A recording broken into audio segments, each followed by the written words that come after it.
देश के साथ इंदौर में भी कोरोना वैक्सीन के डोज लगातार लगाए जा रहे हैं। इस कड़ी में बुधवार को बीजेपी के राष्ट्रीय महासचिव कैलाश विजयवर्गीय ने अपनी पत्नी के साथ बॉम्बे हॉस्पिटल पहुंचकर कोरोना की वैक्सीन लगवाई। इस दौरान उन्होंने वैक्सीन को लेकर कहा कि ये देश में बनी वैक्सीन पूरी तरह से सुरक्षित है। उन्होंने देशवासियों से भी वैक्सीन लगवाने की अपील की।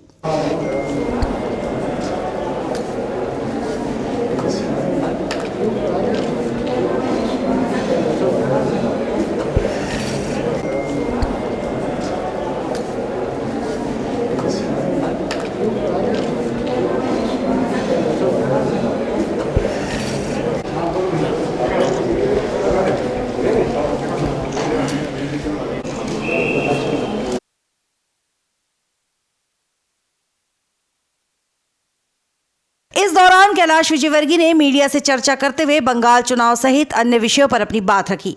विजयवर्गीय ने कहा कि पश्चिम बंगाल में होने जा रहे चुनाव में भाजपा की एक तरफा लहर चल रही है। देश की सबसे बड़ी सभा कलकत्ता में हुई। अब बंगाल की राजनीति में भी पतझड़ का मौसम खत्म होने वाला है। उन्होंने सीएम ममता बनर्जी पर जमकर निशाना साधा। वहीं राहुल गांधी के बयान पर कैलाश विजयवर्गीय ने कहा कि राहुल गांधी को देश में कोई भी सीरियस नहीं लेता है। उन्होंने राहुल गांधी पर तंज कसते हुए कहा कि ट्यूबलाइट भी कुछ देर में जल जाती है। राहुल जी की ट्यूबलाइट 1 से 2 महीने बाद रिएक्ट करती है। देखिए, बंगाल में एक तरफा बिल्कुल भारतीय जनता पार्टी की लहर चल रही है और मैं कह सकता हूं कि देश की सबसे बड़ी सभाओं में से एक कलकत्ता की सभा हुई है। मतलब कोई 20 लाख बोल रहा है, कोई 15 लाख बोल रहा है। आधे कलकत्ता में जाम हो गया था। तो ये जो जनसैलाब आया है, ये भारतीय जनता पार्टी के प्रति विश्वास है, मोदी जी के प्रति विश्वास है। और लोगों को एक सपना है सोनार बंगला का, जो रविन्द्रनाथ टैगोर जी ने देखा था, तो स्वामी विवेकानंद ने भी एक जगह अपने उद्बोधन में कहा है। उस सोनार बंगला को यदि कोई बना सकता है तो लगता है लोगों को कि भारतीय जनता पार्टी और मोदी जी बना सकते हैं।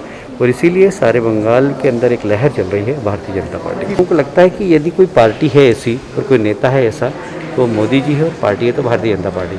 तो बहुत सारे दलों के लोग अपनी पार्टी छोड़कर भारतीय जनता पार्टी में आ रहे हैं। मोदी जी के नेतृत्व पर विश्वास व्यक्त कर रहे हैं और भारतीय जनता पार्टी की विचारधारा के माध्यम से बंगाल में एक विकसित प्रदेश बने बंगाल, उसके साथ जोड़ रहे हैं। देखिए, राहुल जी को कोई सीरियस नहीं लेता और आप भी ज़्यादा सीरियस नहीं लिया करें।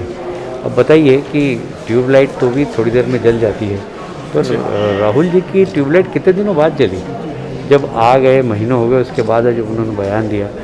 और मैं समझता हूँ कि नॉन सीरियस पॉलिटिशियन है, इसलिए आप लोग भी गंभीरता से नहीं ले रहे। इस दौरान कैलाश विजयवर्गीय ने कांग्रेस पर जमकर निशाना साधा। साथ ही उत्तराखंड में सीएम त्रिवेंद्र सिंह रावत के इस्तीफे को लेकर कहा कि पार्टी को वहां बदलाव की जरूरत महसूस हो रही थी, जिसके बाद विधायक दल की बैठक में तीरथ सिंह रावत को सीएम पद के लिए चुना गया। कोरोना वैक्सीन लगाने पहुंचे कैलाश विजयवर्गीय ने जमकर राजनीतिक बयानों के तीर चलाते हुए विपक्षी दलों को निशाने पर लिया। Bureau report, INN news, Indore.